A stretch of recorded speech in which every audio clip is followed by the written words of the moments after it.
everybody, it's Levy coming to you from Portland, Oregon, bringing you a dash of Eve. It's the month of Adar. It's time to increase our joy. Let's talk about joy, Simcha, happiness. We spend our whole lives in the pursuit of happiness. Wouldn't we all just love to be happy? We're all waiting for happiness. It's a bit crazy, but while we're waiting, happiness is like literally knocking on our door at times, but we're so busy waiting for it that we don't even notice it. For everyone it's different, so plug in your own details over here. But we're all waiting for something, till I finish school, till I could go back to school, till I lose 10 pounds, till I gain 10 pounds, till I get pregnant, till I get through this pregnancy, until I have children, until I get my children out of the house, until I start to work, until I retire. I can't wait till Friday night. I can't wait for Shabbat to be over. I can't wait to get a new car or a new home. I can't wait to pay off my new car or my home. I can't wait till spring. I can't wait till winter.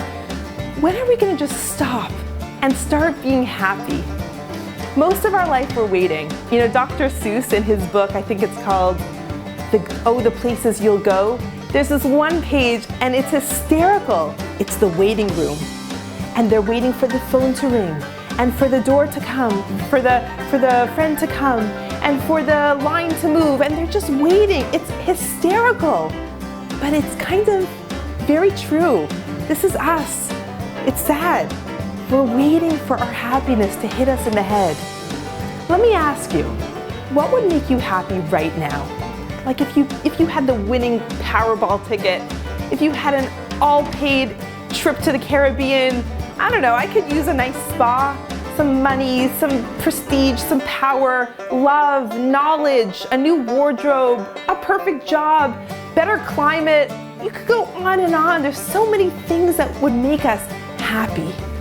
But as I get older, I'm starting to realize that nothing you could ever buy will make you truly happy. You know, the latest dress or the computer or the phone or the car, it'll make you happy for a little bit. It's a great quick fix. I'm so into retail therapy. I think it works wonders. But that happiness is not gonna last. The new dress, it gets old after a few wears and it's just gonna end up in the back of the closet with the rest of them. The latest cell phone, I mean seriously, it becomes obsolete so quickly and it needs to be replaced. Our society tries to teach us that happiness is dependent on what you own. We think the main goal of American business is to make people happy by what they create and produce to give us a better quality of life. But this is completely false. Billions of dollars are spent to figure out how to make us feel miserable, unhappy. I even heard from this advertising guru. He said their job is to make men and women unhappy with what they have so that you want to buy more. It's all about making money. We don't even realize the psychology that goes into it. Unfortunately, we're all victims of this never-ending cycle of unhappiness. Now, Judaism steps in and teaches us that happiness is not a happening. It's a state of mind. You could have everything in the world and you could be miserable. Or you could have relatively very little and you could feel very rich. You know, I lived in Israel for 12 years. The majority of Israel lives under the poverty line. I think it's about 50%. People live so simply. They don't have a lot. Yet, some of the people that I have met in my years living in Israel are the happiest people I've ever met, the happiest people I've ever come across. It's true happiness, and it comes from within them. Our sages stated in the book of Pirkei Avot, Ethics of the Fathers, who is rich? One who is happy with his lot. If you appreciate what you have, you feel rich. If you don't appreciate what you have, you're never going to be satisfied. The secret formula to happiness is simply appreciate life. Next time you need to fill out a form when you're sitting at a doctor's office and you need to check off, do you have this disease, do you have that, do you have that? And you're checking, no. Stop. Be grateful. It's not just check. We have so much to be grateful for. Even if one or two we check that we do have, there's still so much that we don't have on our plate. If you focus on what you're missing, you're never gonna have. You're always gonna feel like you have less than. You know, one of the blessings that I say in the morning is Shasali Kol Tsarki. Hashem, thank you for giving me exactly what I need to accomplish my specific tafkid, my purpose. We have all we need to fulfill our purpose. More is never the answer. More has no limits. The desire for more is our contemporary idol, and we worship it. When Jacob met his brother Esav after 17 years, they caught up with each other. And Esav said, Yesh li rav, I have a lot. And Jacob said, Yesh li kol, I have everything. Two different words, so similar, but such a different message that each one was saying. The Rabbeinu Bechaya, a commentary on Parshat Ki Teitzei, states that before every neshama, every soul is born into this world, Hashem shows the soul exactly who he will be, who his parents will be, his siblings, what type of spouse he'll have, what financial situation he's going to experience. All the challenges of his life, they're laid out in front of him. And Hashem asks the soul if he agrees to it. The neshama sees clearly how everything is custom made for his fulfillment. The soul has crystal clarity before it comes down to this world. Hashem does not create anyone and bring it down to this world without his or her consent. I remember in high school taking a day off, playing hooky, and just vegging out. I remember renting a stack of movies with my friends, buying all of our favorite junk food, and just completely wasting the day. How much fun is that? How awful do you feel after a day like that? You feel depressed, you feel down, you haven't even seen the light of day.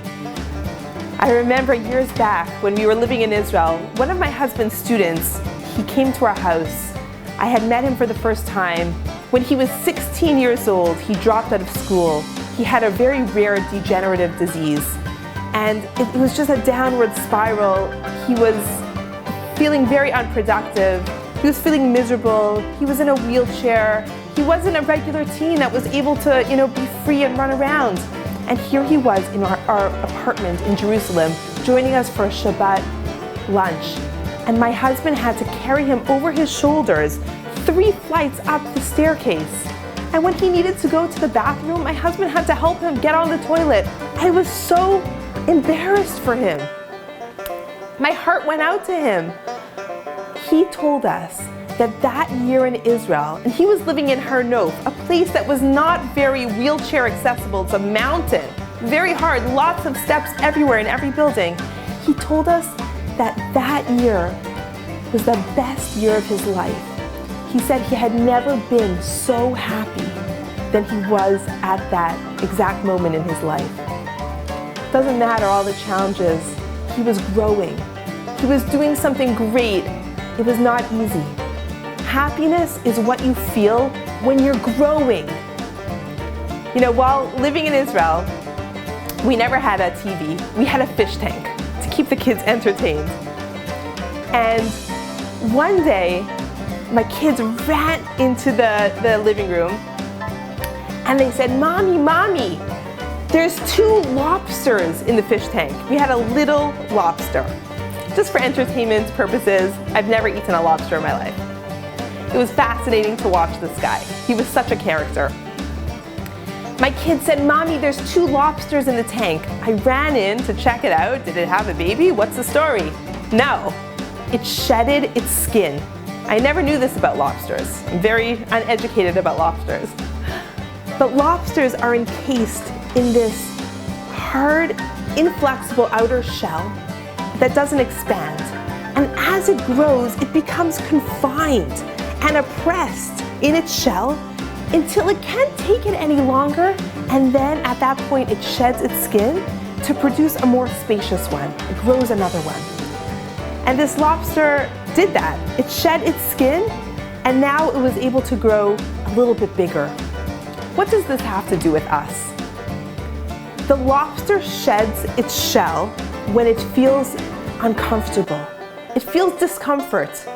And so too, when we humans, we get this feeling of uncomfortable, discontentment, depression, whatever it is, sometimes that is a signal that it's time to grow spiritually.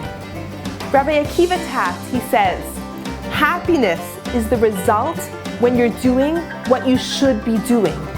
It makes no difference if it's easy, hard, enjoyable, or not. It doesn't matter.